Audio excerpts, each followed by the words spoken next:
자, 혹시 모를 구멍을 메우는 것은 물론 고등 대신 수능까지 커버하는 완전 학습 프로그래머. 이번 강의는 과거 완료입니다. 자, 과거 완료 헤드 플러스 PP인데요. 여러분들 이 과거 완료라는 말을 처음 들어보시는 학생은 거의 없을 거예요.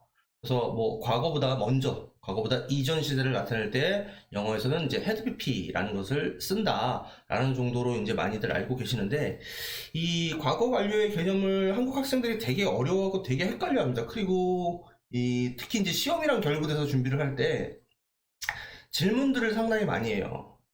그리고 자꾸 이제 어떤 예외적인 상황의 경우를 들고 와서, 선생님, 왜 이 경우에는 과거 완료를 안 쓰는 거죠?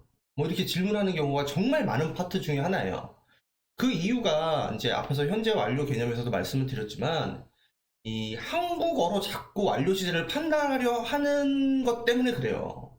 제가 현재 완료 강의에서도 말씀을 드렸지만, 한국어에는 완료 시제가 존재를 하지 않죠. 그러니까 자꾸 한국어로 여러분들의 머릿속으로 형성되는 한국말의 해석으로 이 완료 시제를 판단해서 문제를 풀려고 하는 것 때문에 문제가 자꾸 유발이 되는 거예요. 오늘 그러한 좀 혼란스러운 상황을 완전히 종식시키기 위해서 제가 강의를 잘 해드릴 테니까 잘 따라와 주세요. 그리고 여러분들 혹시라도 지금 현재 완료 강의를 듣지 않은 상태에서 바로 그냥 과거 완료 강의를 듣고 계시더라면, 그 유튜브 선글라스 TV에서 재생 목록에서 영문법 목차별로 정리되어 있는 항목에서 현재 완료 시제 강의가 올라가 있어요. 그 현재 완료 강의를 먼저 한번 들어보시고 과거 완료 강의를 듣는 걸 추천을 드립니다. 자, 먼저 여기다 한번 설명을 해볼게요. 제가 방금 말씀드렸다시피 완료 시제는 한국어에 없어요. 한국어에 존재를 하지 않아요. 존재를 하지 않습니다. 그래서 여러분들한테 당부드리는 건 뭐냐? 한국어, 즉 해석으로 한국어의 차이로, 번역값의 차이로 완료 시제를 판단하지 말아 주십시오. 판단하지 말아 주세요. 그냥 영어로 쓰여 있는 그 문장을 보고서 얘가 나한테 전달하는 이미지를 영어적으로 받아들이려고 하셔야 됩니다. 이게 무슨 말이냐면, 자, 뭐 세 개의 문장이 있다고 쳐볼게요. He went to New York이 있어요. 뉴욕이 있어요. 자, 그 다음에 he has gone to 뉴욕이 있다고 쳐볼게요. 그 다음 마지막으로, 자, 오늘 배우게 되는 he had gone to 뉴욕이 있어요. 여러분들 이 세 개의 문장에 나와 있는 이 went라는 과거 시제, has gone이라는 현재 완료 시제, had gone이라는 오늘 배우게 되는 과거 완료 시제를 여러분들이 한국말로 그 의미의 차이를 통해서 표현이 가능한가요? 가능한가요? 한번 여러분들 해보세요. 그는 뉴욕에 갔다. 보통 이 현재 완료를 대한민국 문법책에서는 이제 한국말로 가버렸다 정도로 많이 해석을 하죠. 그는 뉴욕에 가버렸다. 그럼 여러분들 평상시에 한국말 할 때, 야, 그가 뉴욕에 갔어와 그가 뉴욕에 가버렸어를 다르게 인식을 하나요? 한국어에서? 아니잖아요. 게다가 여러분들 얘는 적절한 한국말이 떠오르나요? He has gone. 얘랑 이 went와 has gone과 차이가 나는 한국말이 머릿속에서 떠올라요? 여러분들이? 절대 완료 시제는, 특히 완료 시제는 한국어의 해석 차이를 가지고 인식을 하려는 그러한 시도 자체를 하지 마세요. 이해가 안 되는 거예요. 그러니까 그런 기준을 자꾸 가지려고 하니까 이해가 안 되는 거예요. 여러분들한테 제가 이걸 설명을 하려고 하다 보니까는 재미있는 생각이 하나 들더라고요. 과연 번역기에는 얘네를 따로따로 표현하는 게 가능하냐? 요즘 뭐 네이버 파파고들을 많이 쓰시는 걸로 알고 있는데, 제가 그래서 한번 파파고에 들어가 봤어요. 자, 한번 여기다가 한국어를 쳐볼게요.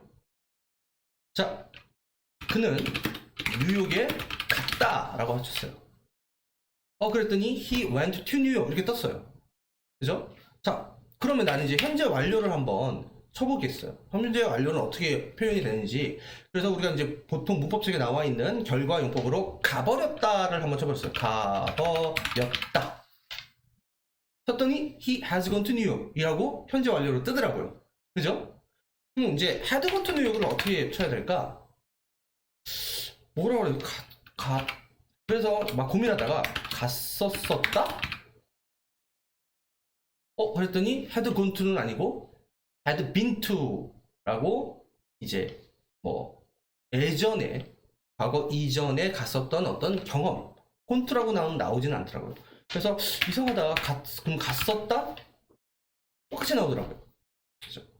여기서 증명되는 바가 뭐냐? 한국어로 차이점을 가지고 다르게 받아들일 수, 표현할 수가 없다라는 거예요.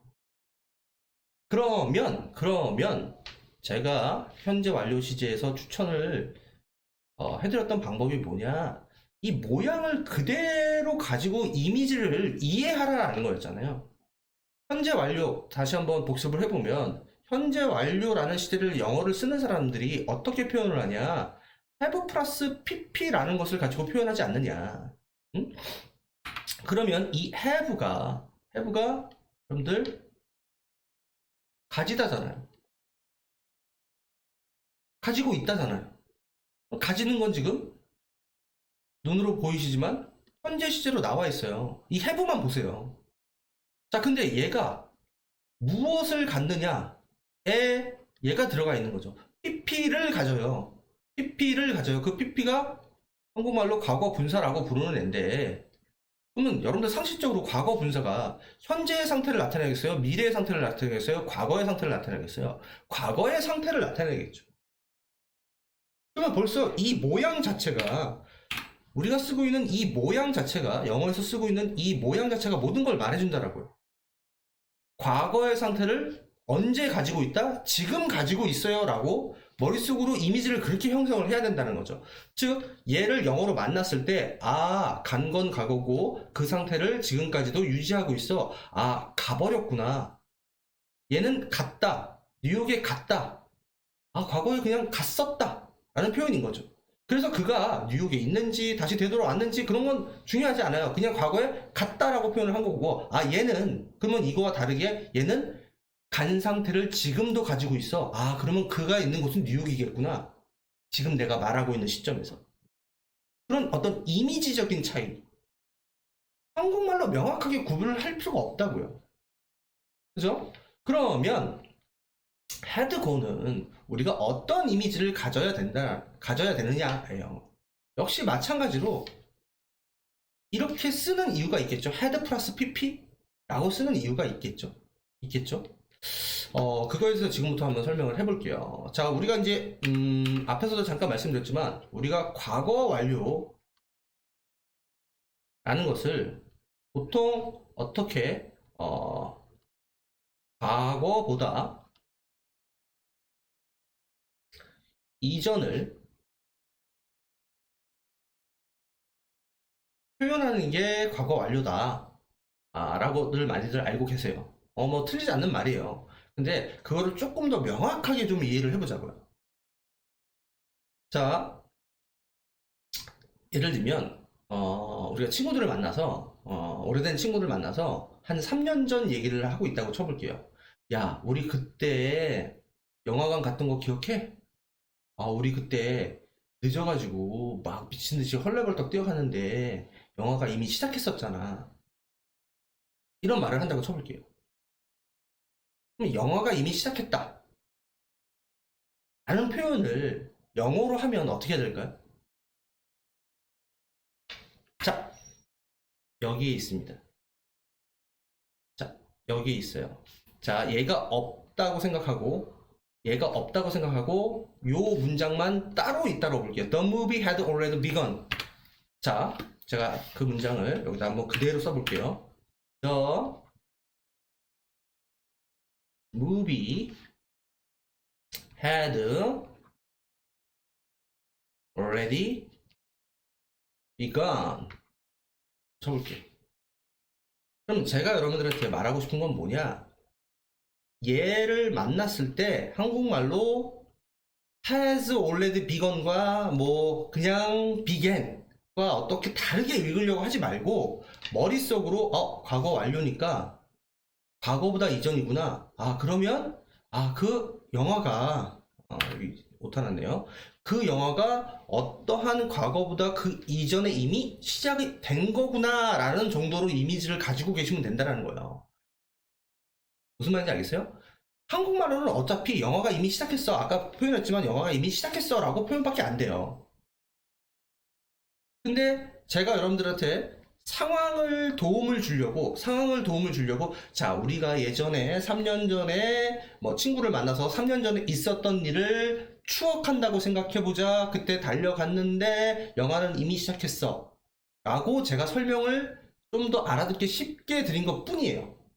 그러면 이제 여러분들은 이런 생각을 하죠. 영화를 보러 갔는데 간 게 이미 3년 전 일이고 그 간 거보다 먼저 영화가 시작했으니까 헤드 비건이거라 하고 여러분들이 논리 타당성 있게 생각을 하잖아요. 근데 제가 말씀드리고 싶은 건 뭐냐, 그런 설명이 없다 하더라도 뜬금없이 이런 문장을 그냥 만났을 때 여러분들이 머릿속에서 그런 생각이 들어야 한다는 거죠. 얘를 보고 얘가 시키는 대로 느껴주면 되는 거예요. 뭐 어떤 일보다 먼저 영화가 시작된 거구나 라는 생각을 하면 되는 것 뿐이에요. 하면 되는 것 뿐입니다. 그걸 제가 여러분들한테 요구를 하는 거예요. 자, 그러면 지금부터 왜 헤드 플러스 pp가 이전 과거를 나타낼 수밖에 없는 표현인지를 한번 봅시다. 자, 헤드 플러스 pp를 영어를 쓰는 사람들은 과거보다 이전을 표현할 때 과거 완료라고 해서 표현을 쓴대요. 자, 현재 완료에서 했던 방식과 똑같이 한번 설명을 해볼게요. 얘 한국말이 뭐예요? 가졌다죠. 가졌어요. 그러니까 뭐가 돼요? 시제는 과거가 되죠. 얘만 놓고 볼게요. 그죠? 근데 가지는 대상이 뭐냐? 똑같이 현재 완료와 똑같이 과거 분사를 가졌대요. 그러면 얘도 마찬가지로 과거의 상태잖아요. 그죠? 그러면 가졌다, 과거의 상태를 가졌다. 무슨 얘기냐? 여러분들 얘를 쓰자마자 뭐가 자연 발생하냐? 뭐가 나중이고 뭐가 먼저인지 선후 관계가 자연 발생을 해요. 그러니까 무슨 얘기냐면, 잘 생각해 보세요. 얘를 A라고 해볼게요. 그리고 얘를 B라고 한번 해봅시다. 자, A가 B를 가져요. 그럼 생각해 볼게요. A라는 게 B를 갖기 위해선 B가 먼저 존재를 해야지 A가 얘를 갖는 거겠죠. 얘가 존재하지 않는 상황에서 A가 B를 가질 수는 없잖아요. 그러니까 B가 A보다 나중일 수는 없는 거잖아요. 얘가 얘를 갖는 건데, 그죠? 그러면 무슨 얘기냐? 자연적으로 얘가 먼저고 얘가 나중이고 얘가 이전이고 얘가 이유가 되는 선후의 관계가 이 표현에서 자연 발생을 하게 된다는 거예요. 자연 발생을 하게 된다는 거예요. 이게 헤드 플러스 pp예요. 즉, 먼저 과거를 나중 과거가 가졌다 이거죠. 먼저 과거를 나중 과거가 가졌다. 그러니까 과거보다 먼저를 표현할 수 있게 되는 거예요. 이해하셨나요? 자, 우리가 보통 시제 표현할 때 시간의 수평선을 그려놓고 이제 많이들 이제 설명들을 하시죠. 자, 이 상태에서 우리가 그냥 대충 가운데 정도의 기준점으로 현재를 잡아줍니다. 현재를 잡아줘요. 그러면 우리가 대충 그냥 대충 인식하는 게 여기가 현재, 왼쪽이 과거, 오른쪽이 미래 뭐 이렇게 해요. 대부분. 그죠? 근데 제가 여러분들이 만약에 현장에서 이제 오프라인에서 수업을 할 때 학생들한테 이런 거를 되게 많이 시켜봤는데, 야, 누가 나와서 여기다가 과거 완료를 좀 표시해봐 라고 이제 많이 시켜봐요. 물론 직접 이제 뭐 나오게 하는 건 아니지만 한번 해봐 뭐 이렇게 얘기를 합니다. 그럼 이제 머릿속으로 여러분들이 생각을 하겠죠. 과거 완료를 어떻게 표시하지? 여기서부터 대충 여긴가? 여기서부터 대충 여긴가? 여기서부터 대충 여긴가? 기준이 없잖아요. 말이 안 되죠. 과거 완료를 그냥 뜬금없이 표시하면 말이 안 되죠. 왜 안 될까요? 왜 안 될까요?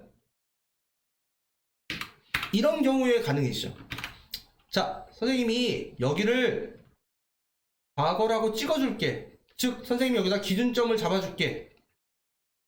기준점을 잡아줄게. 그러면, 자, 지금 과거 완료 표시해봐. 그러면 이제 여러분들이 과거 완료를 이렇게 표시하자. 여기. 혹은 뭐 여기. 혹은 여기. 혹은 여기. 혹은 여기. 막 표시해요. 그러다가 이제 어떤 학생은 여기서부터 여기까지요. 라고 표시하는 학생도 있고요. 이해하셨어요? 이해하셨어요? 자, 과거 완료를 여러분들이 문장에서 만났을 때, 이런 문장을 만났을 때 머릿속에서 자동적으로 대충 어딘지 모를 기준 과거점을 찍어놓고 그 이전 상황을 머릿속으로 상상을 하면서 이미지를 그리면서 받아들이라는 거예요. 얘 또한 마찬가지죠. 얘 또한 뉴욕에 가버렸다. 특정 과거 시점보다 먼저 뭔가를 간 거구나. 이렇게 생각을 해야 된다는 거죠. 이해하셨어요? 이해하셨어요? 자, 그 다음 우리가 여러분들이 이 과거 관련해서, 과거 완료 관련해서 대과거 라는 말 들어보신 적 있어요? 과거 완료는 이제 당연히 들었던 거고, 대과거는 뭐고 과거 완료는 뭐냐는 거예요. 재밌는 건 둘 다 헤드 플러스 PP로 표현을 하죠.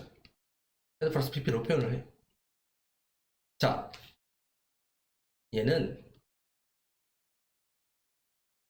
특정 시점을 얘기하는 거고요. 얘는 기준으로 정해진 과거 시점까지 쭉 이어진 영향력을 표현하고 싶을 때 사용을 합니다. 무슨 얘기냐? 자, 만약에 여기에서 어떤 일이 일어났어요. 여기에서 어떤 일이 일어났어요. 그러면 걔는 대과거인 거예요. 얘보다 먼저 있었으니까. 얘도 여기에서 어떤 일이 얘보다 먼저 발생했어요. 그러면 걔도 헤드 PP를 쓸 수밖에 없어요. 왜? 얘보다 먼저 일어나는 걸 어쩔 수 없이 표시를 해야 되니까. 얘를 표현할 때도 당연히 대과거, 얘를 표현할 때도 당연히 대과거, 헤드 PP를 가지고 표현을 할 수밖에 없어요. 자, 근데 만약에 여기서부터 여기까지 다 영향을 끼치고 있는 거, 그거는 우리가 과거 완료라고 부르고, 또 역시 마찬가지로 헤드 PP라고 표현을 하는 거죠. 또 이것도 가능하고, 이것도 가능하고, 이것도 가능한 거예요. 그러니까 무슨 얘기냐? 여기에 있는 이 점은 대과거인 거예요. 이 점은 대과거인 거예요. 이 점. 응? 점으로 표현된 건 대과거예요. 알겠어요? 자, 근데 과거 완료는 뭐냐? 이렇게 화살표로 쭉 이어진 표현, 그러니까 이어진 이미지, 이렇게 쭉 된 거가 과거 완료인 거예요. 알겠어요? 알겠어요? 그래서 그 개념, 그러니까 용어의 개념 차이를 여러분들이 좀 인식을 한 상태에서 이제 수업으로 들어와 주면 될 것 같아요. 됐나요? 자, 이쪽 왼쪽으로 와보세요. 과거 완료 시제는 과거의 특정 시점보다 먼저 일어난 일이나 상태가 그 특정 시점까지 영향을 주거나, 이게 첫 번째죠. 자,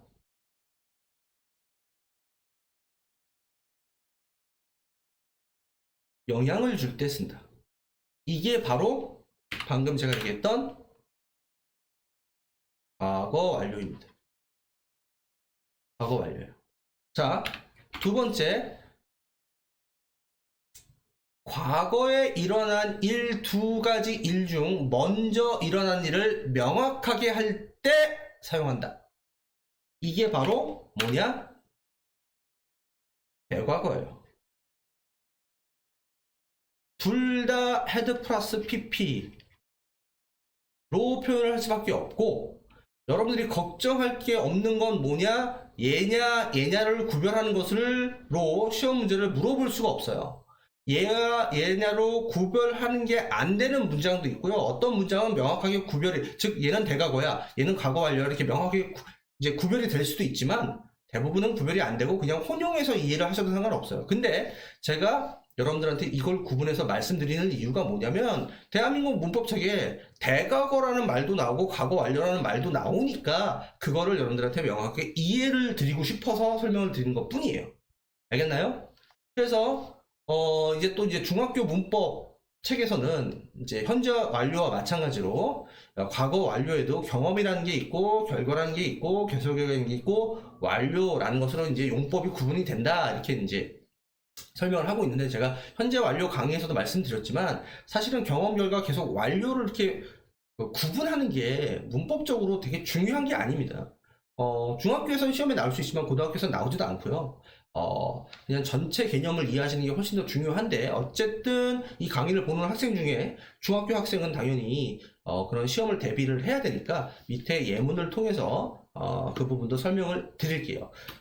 그거보다 더 중요한 건 과거 완료라는 시간의 이미지를 형성하는 게 중요합니다. 자, 첫 번째 예문을 볼게요. When I arrived at the theater, the movie had already begun. 이렇게 돼 있어요. 자, 그럼 여러분들이 생각해줘야 되는 건 뭐냐? 얘가 기준 과거점이라는 거예요. 얘가 기준으로 찍어준 기준 과거라는 거죠. 자, 머릿속으로 이미지를 그려보세요. 아, 얘가 현재인데 기준 과거점인 극장에 도착한 것이 있고, 그 다음 얘가 여기에서 영화는 이미 시작했다. 그러면 헤드 pp를 썼으니까 기준 과거점보다 먼저니까 시작한 게 여기든 다 헤드 begun이라고 써야 되는 거겠죠. 됐나요? 그러면 얘를 대과거로 볼 것이냐 아니면 과거 완료로 볼 것이냐, 그건 중요하지 않아요.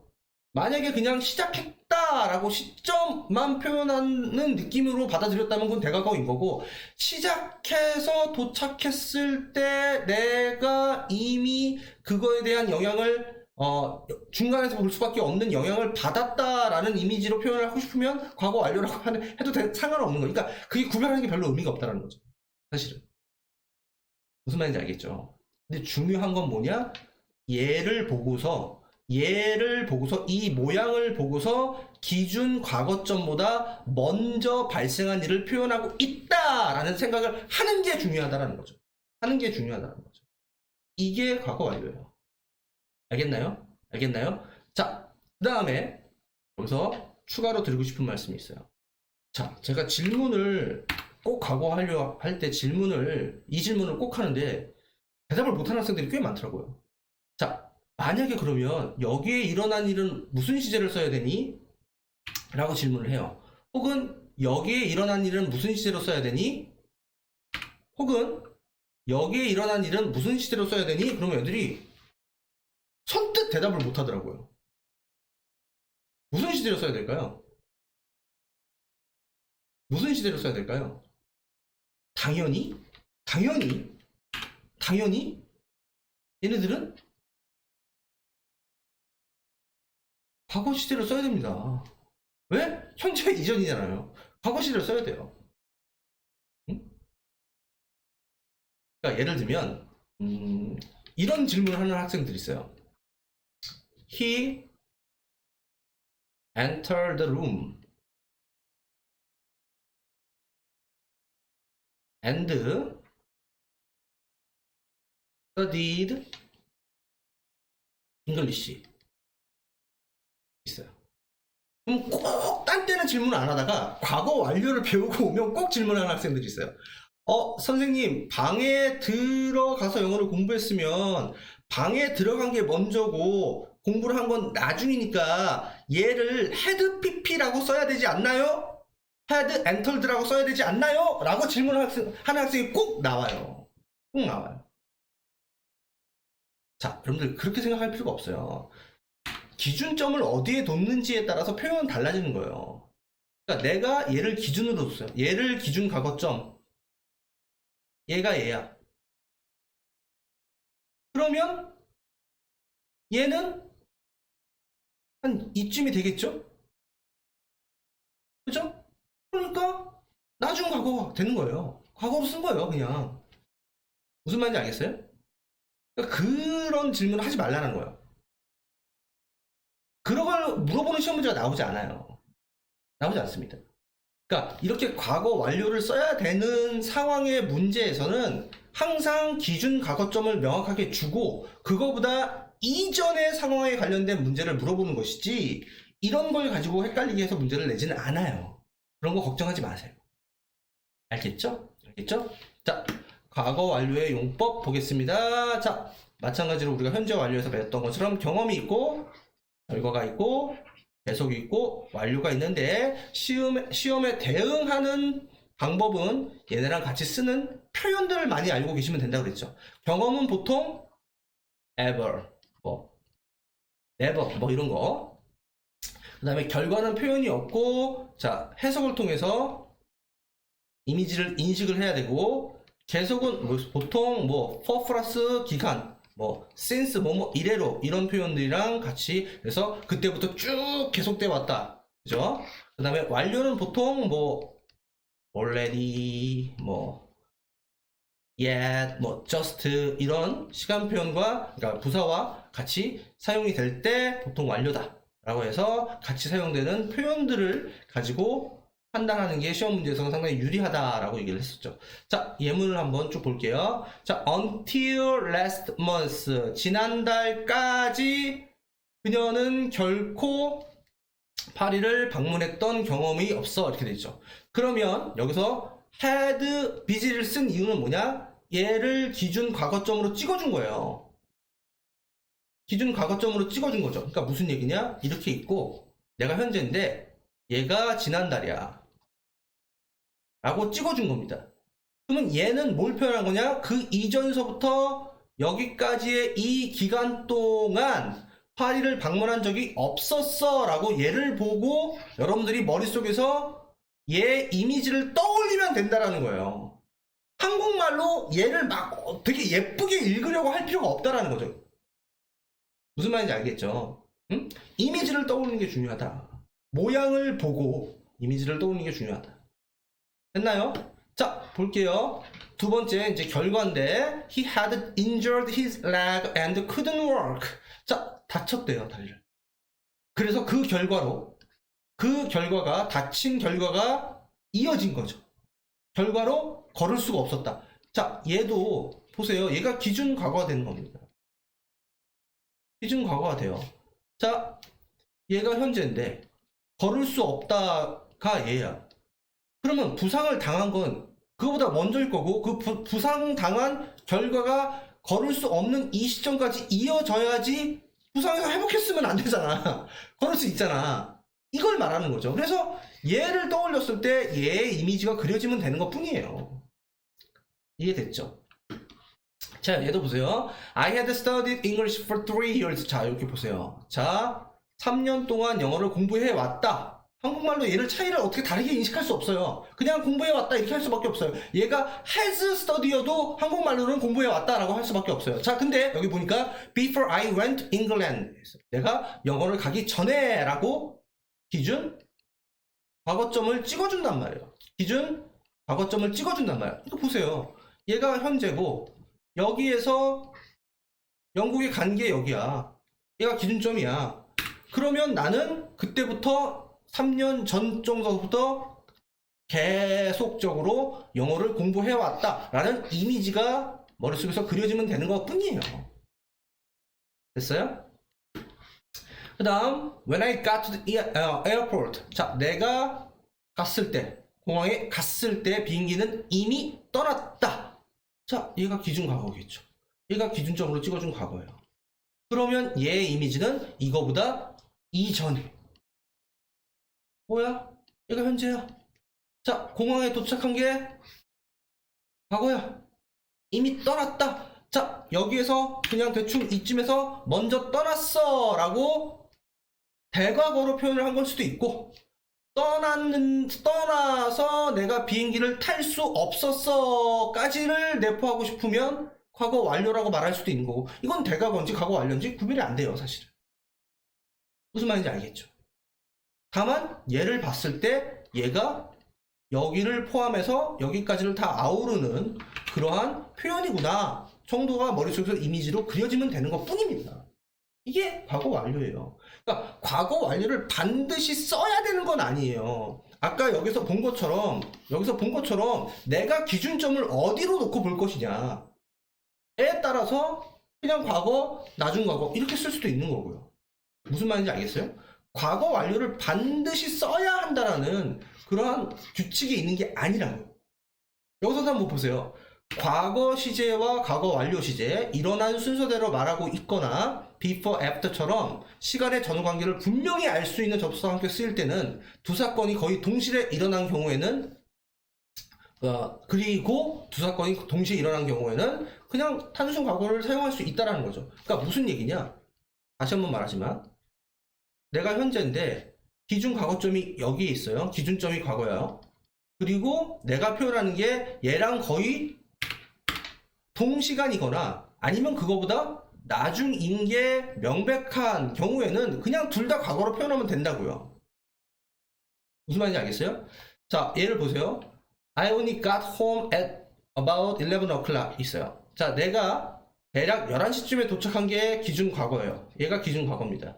자, because 왜냐하면 나는 마지막 버스를 놓쳤어요. 그게 이제 먼저 거죠. 그러니까 11시보다 그 전에 버스를 놓쳤다라고 표현을 한 거예요. 그래서 얘를 기준으로 얘를 표현한 거죠. 그래서 얘는 뭐 한 이 언저리 정도가 되는 거겠죠. 자, 근데 이 문장을 보세요. I missed the last bus, so I only got home at about 11 o'clock 했어요. 자, 얘는 이번에 기준점을 얘로 본 거죠. 마지막 버스를 놓쳤대요. 여기서 놓쳤대요. 그래서 11시에 도착했대요. 이렇게 표현을 한 것 뿐이에요. 그러니까 선생님 놓친 게 먼저니까 여기 had pp 써야 되는 거 아니에요? 그렇게 질문하시지 말라고요. 뭔 말인지 알겠죠? 뭔 말인지 알겠죠? 그래서 기준점을 어디에 놓고 받느냐에 따라서 과거 완료를 쓸 수도 있고 안 쓸 수도 있는 거야. 하지만 내가 과거 완료를 만났을 때는 머릿속으로 기준점보다 이전에 해당하는 표현이구나 라는 이미지를 정확하게 그려주기만 하면 된다라는 거예요. 그리고 절대 시험에서는 그걸 헷갈리게 문제를 내지 않습니다. 항상 기준점을 먼저 찍어놓고 먼저 일어난 일에 대해서 과거 완료를 맞추게끔 문제를 내니까 어려워하실 필요 없습니다. 알겠어요? 자, 과거 완료 수업은 여기까지 하겠습니다. 자, 혹시 모를 구멍을 메우는 것은 물론 고등 내신 수능까지 커버하는 완전 학습 프로그래머. 자, 이번 강의는 간접 의문문입니다.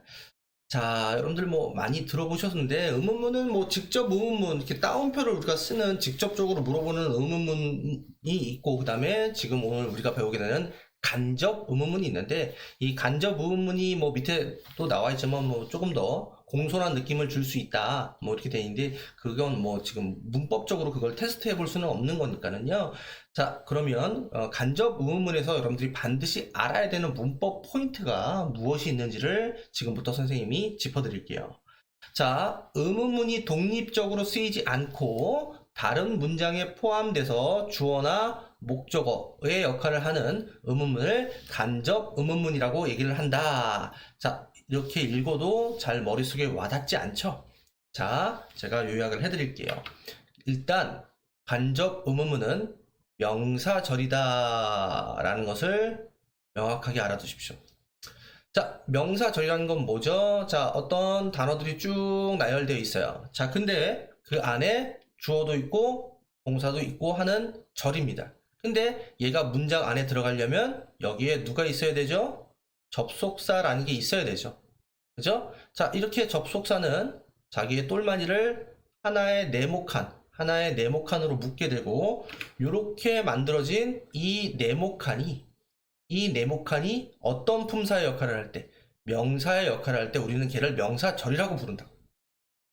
그러면 당연히 명사절이니까 이 네모칸이, 여기서부터 여기까지의 이 네모칸이 문장에서 주어나 목적어나 보어의 역할을 한다라는 거예요.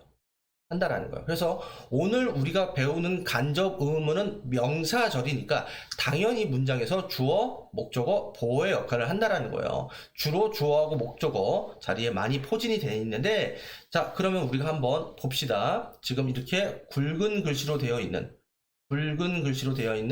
요 부분이 간접 의문문인데 전체 문장에서 어떤 품사의 역할을 하고 있는지를 한번 보자라는 거예요. 자, 한번 볼게요. The old man, 그 나이 드신 분이 ask, 물어봤대요. 나를 물어본 게 아니라 나에게 물어본 것 같죠. 그래서 사형식임을 직감하게 되고, 그러면 네가 직접 목적어구나. 목적어의 역할을 했잖아요. 그러니까 명사, 절이라는 거죠. 얘도 보세요. 나는 모릅니다. 뭘 모르지? 아, 얘가 목적어구나. 아, 그러니까 얘도 명사, 절이구나. 자, 얘도 마찬가지죠. She doesn't know when he will come. 역시 주어, 동사, 목적어. 목적어니까 명사절이라는 얘기예요. 그래서 간접 의문이 명사절이라는 거죠. 그 다음 여러분들 이렇게 간접 의문이 주어를 하는 경우도 보여드릴게요. 자, 예를 들면 얘를 똑같이 여기다 써볼게요. When he will come 이라고 썼어요. 자, 이 안에 주어 동사 보이죠? 자, 근데 여기에서 접속사의 역할을 하는 이 when 때문에 여기서부터 여기까지가 하나의 덩어리가 된단 말이에요. 하나의 덩어리가 돼요. 자, 그 다음에 이 뒤로 만약에 is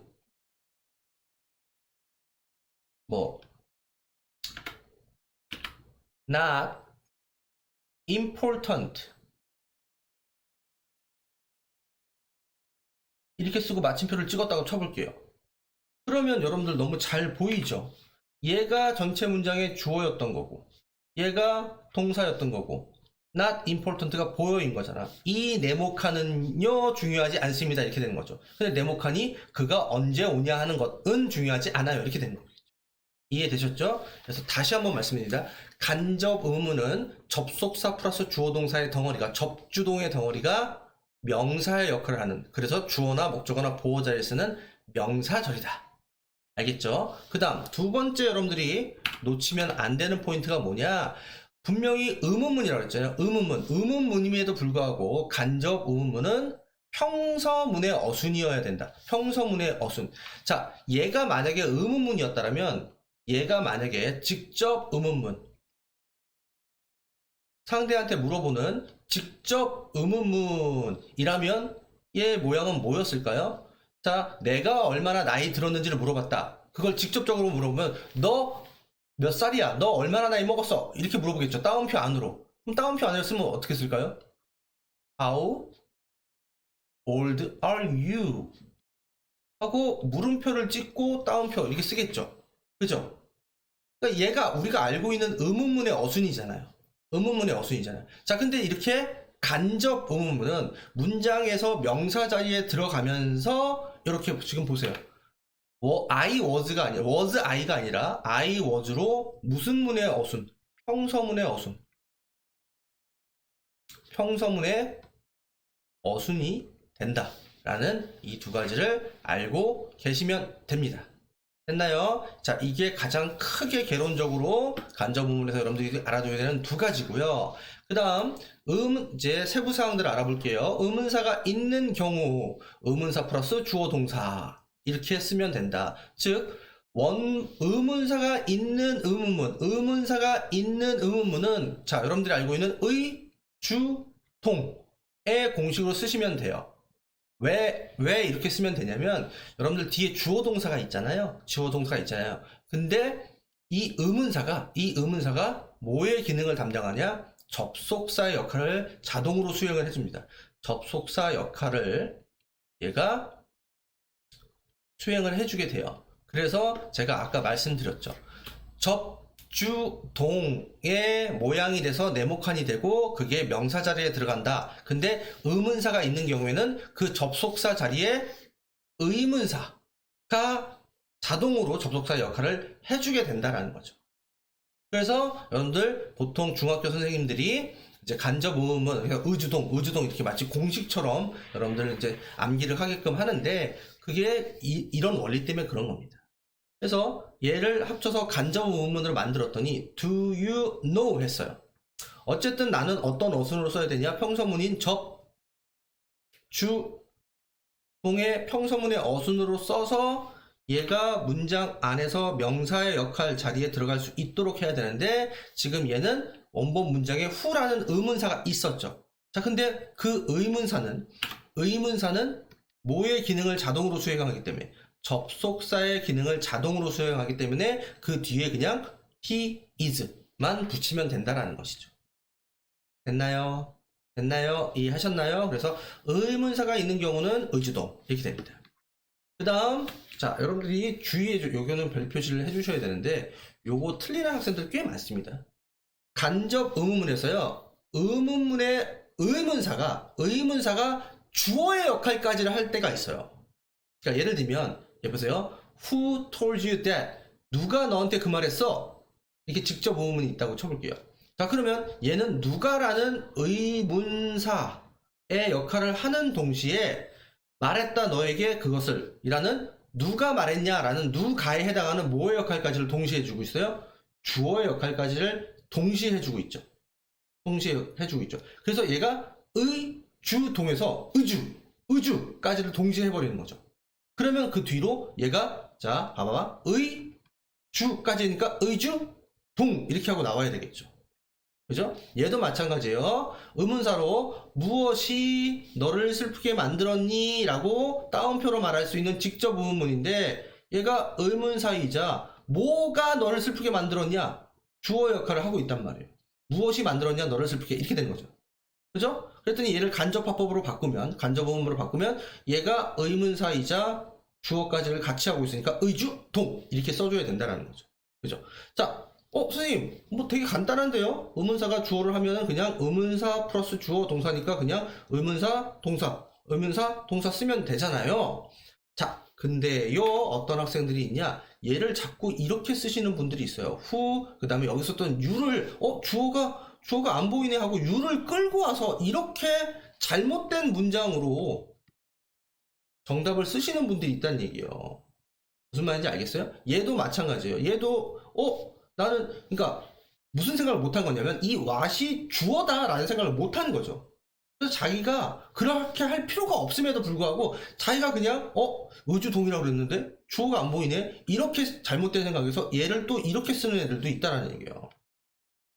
이렇게 쓰는 애들도 있다라는 얘기예요. 그러시면 안 된다. 그 말씀을 드리는 거예요. 됐나요? 그래서 여기까지가 의문사가 있는 경우의 간접 의문문인 의주동에 관련된 설명이었고, 자, 우리가 모든 의문문에 반드시 의문사가 있는 건 아니잖아요. 의문사가 없는 경우에는 어떻게 만드냐? 그러면 아까 제가 말씀드린 대로 간접 의문문은 어떤 어순? 접속사 플러스 주어 동사의 어순으로 쓰는 게 간접 의문문이잖아요. 근데 아까는 의문사가 있었기 때문에 그 의문사가 자동으로 접속사를 했는데, 이때는 의문사가 없으니까 접속사를 만들어서 넣어줘야 되는데 그 접속사, 간접 의문문에 의문사가 없을 때 쓰게 되는 접속사가 바로 그 유명한 뭐뭐인지 혹은 아닌지에 해당하는 if, whether입니다. 알겠어요? 자, 설명을 읽어볼게요.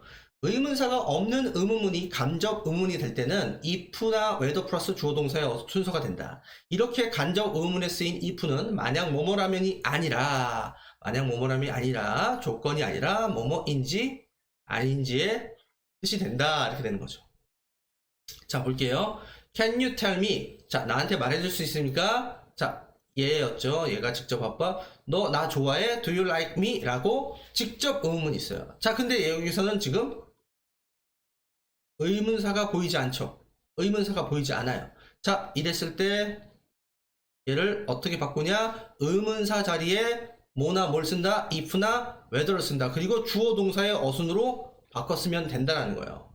이해하셨죠? 이해하셨죠? 그냥 간단하게 의문사 자리에 if나 whether를 쓰면 자동적으로 여기서부터 여기까지가 간접 의문문, 여기서부터 여기까지가 간접 의문문, 여기서부터 여기까지가 간접 의문문이 된다라는 겁니다. 자, 한 가지 주의해 주실 점은 if나 whether 둘 중에 아무거나 쓰셔도 되는데 지금 여기에 or not이 보이죠? 그러니까 if는 or not이랑 같이 쓰지는 않습니다. 그러니까 얘는 whether로 바꿔도 상관이 없어요. 얘는 이 자리에서 지금 whether로 바꿨어도 상관이 없지만 얘는 여기에서 if로 쓰시면 안 됩니다. if로 쓰면 안 돼요.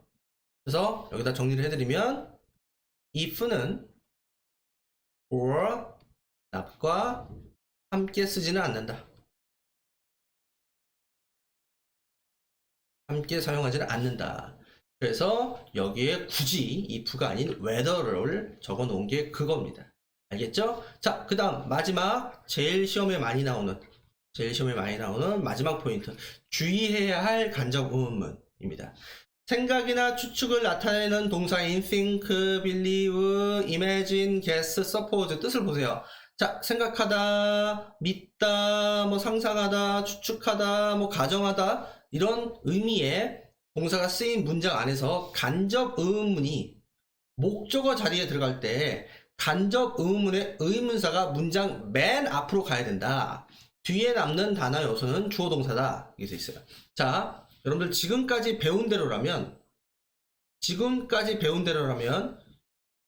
얘를 어떻게 써야 되느냐? 자, 이렇게 써야 되겠죠. Do you think 이렇게 쓴 다음에 얘가 간접 의문이 되니까 얘가 의 주동의 순서로 가야 될 거 아니에요. 자, 그러면 who is he? 자, 그가 누구냐죠. 이때 who는 의문사의 역할을 하고 있는 거고 주어는 he가 하는 거고 그 다음에 is 하고 이렇게 써야 되는데 이렇게 쓰면 틀린다라는 거예요. 지금 여기 나와 있죠. 이렇게 쓰면 틀린다라는 거예요. 왜 틀리냐? 지금 여기서 설명했던 것처럼 이렇게 동사 자리에 오는 표현이 think, believe, imagine, guess, suppose 와 같은 생각이나 추측을 나타내는 동사일 때에는 여기에 있는 이 의문사인 who가 문장 맨 앞으로 가야 된다는 거예요. 문장 맨 앞으로. 그래서 이렇게 돼야 된다는 거예요. Who do you think he is? 그래서 의, 주, 동의 의문사가 혼자 저 멀리 떨어져 있게 되는 이렇게 써줘야 된다는 거예요. 선생님 이거 왜 그런가요? 자, 왜 그러냐면 굳이 원리를 가르쳐 드리면 지금 얘네가 동사 자리에 있는 의문문은 yes나 no로 대답이 불가능해요.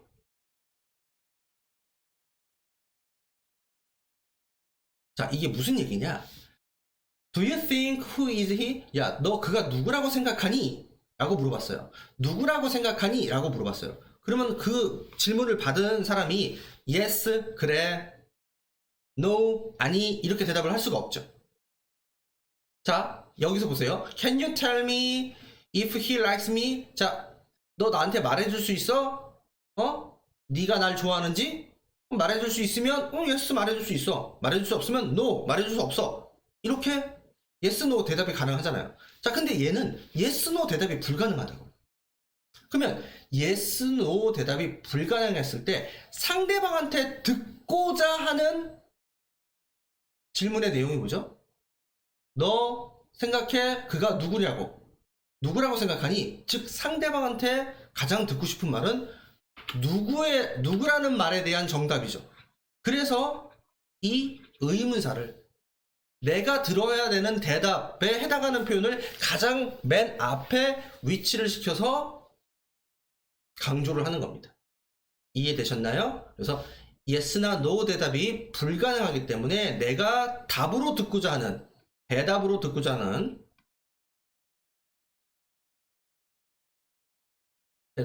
하는, 의문사를 문두로 위치시켜서 문두에 나서 그 의문사의 의미를 강조해서 표현을 하고자 하기 때문에 이런 법칙이 등장을 하는 것입니다.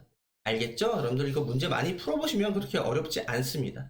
그래서 간접 의문문 강의는 자 여기까지 하겠습니다.